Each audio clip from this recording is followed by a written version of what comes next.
30-year-old Roxanne Leah Wood lived in Barron County, Michigan with her husband Terry Wood. On February 20th, 1987, the two of them went bowling. They had gone with two separate cars and left the bowling alley separately again. Roxanne was the first one to leave and go home. When Terry arrived home later, he found Roxanne's body. She was on the floor of their kitchen. Her throat had been slit. DNA belonging to the suspect was collected at the crime scene. Terry became a suspect, but investigators could not find any evidence that he was involved in any way. The DNA found at the crime scene that belonged to the suspect was not his, but DNA technology was not advanced enough to determine who it belonged to then. In 2001, the Michigan State Police 5th District Cold Case Team worked on the case for more than a year, reviewing 3,347 pages of information and going through evidence. Unfortunately, their hard work did not lead them to a suspect and the case went cold again. Investigators then reopened the case in 2020. In February of 2021, investigators received a tip from a credible and reliable source that 67-year-old Patrick Wayne Gilham should be looked into as a suspect. Investigators followed him around. He lived in South Bend, Indiana. In June of 2021, they collected a cigarette butt with Gilham's DNA on it. State police sent the cigarette to their forensic lab in Grand Rapids, where it came back as a match to the unknown DNA found at the crime scene. Police officers then brought Gilham in to be interviewed. He denied going to Michigan other than for work. He said he only knew two people named Roxanne, but neither matched Roxanne Wood's description. Gilham was then shown a photo of Roxanne. He said he did not know her at all. When investigators told Gilham what had happened to Roxanne, his demeanor quickly changed. He began to breathe rapidly, and his hands shook as he was holding them up. He then said he needed to talk to a lawyer, and the interview was terminated. On February 17, 2022, Gilham was arrested in connection to the case at his home on East Bowman Street. An old lady who is the neighbor of Gilham said he shoveled her sidewalk after the most recent snowstorm without being asked. She offered to pay him, but he declined. The lady is surprised, but said it could have been an accident what he did so many years ago.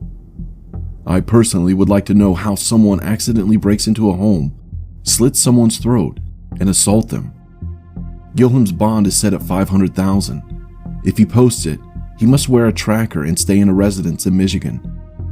He'll appear in court for a preliminary examination. Lieutenant Chuck Christensen said, "There's relief that we have an individual arrested for this, but I can tell you that there's a lot of investigative work that will continue from this point." Christensen also said that he spoke with Roxanne's husband Terry and her family last night. He was happy and thankful that this breakthrough has been made. Additionally, he expressed relief. After this Sunday, it will be 35 years since this had happened. He's processing that as well as the rest of her family.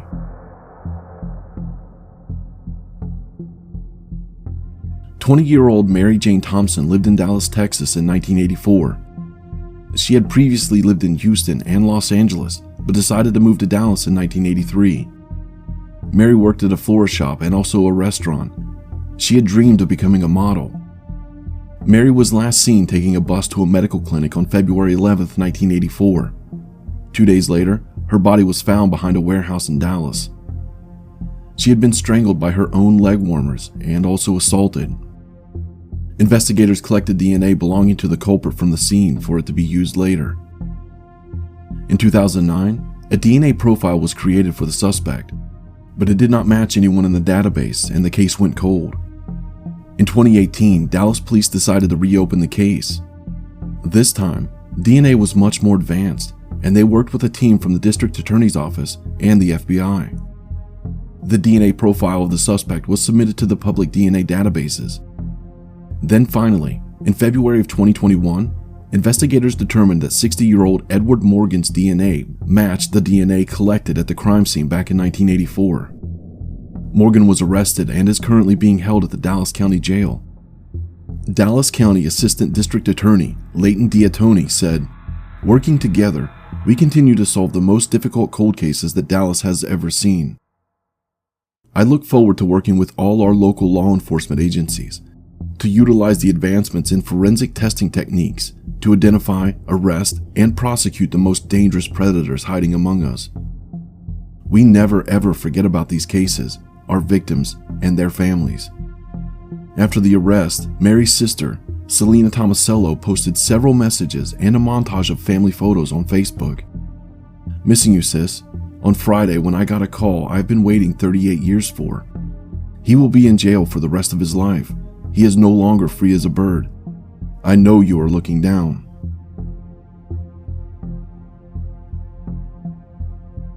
"79-year-old Viola Hagencourt lived alone in an apartment in Anaheim, California in 1980. On February 18, 1980, a neighbor of Viola became concerned about her whereabouts. Viola was often seen walking around the apartment complex, but she hadn't been seen for 2 days.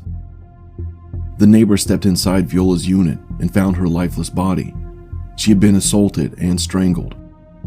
Over the years, detectives attempted to solve the case, pursuing new leads or bits of evidence, but failed to identify a suspect, and the case went cold. In September of 2020, the case was reopened. This time, investigators turned to genetic genealogy, which has been used to solve hundreds of cases across the US. Investigators used DNA found on Viola and compared it with genetic profiles on genealogy databases. This led investigators to 64-year-old Andre William Lapierre. He was arrested on April 28, 2021 at his home in Alamogordo, New Mexico, in connection to the case. He is being held without bail at an Otero County jail. It is not believed that Andre and Viola knew each other. Viola's family had this to say in a statement: "Our grandmother, Viola, was a beautiful, happy soul and did not deserve being violated in her final years of life.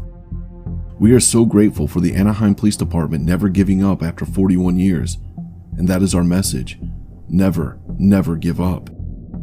Lapierre was in his 20s at the time of the crime and lived close to Viola in Anaheim, California. Sometime in the 1990s, he moved east. He split his time between Arizona and New Mexico. Lapierre worked as a plumber and a truck driver. He married twice and had 2 children. Investigators had not established a motive for the crime. In February of 2022, Lapierre was convicted for the crime. He will be sentenced on May 13th.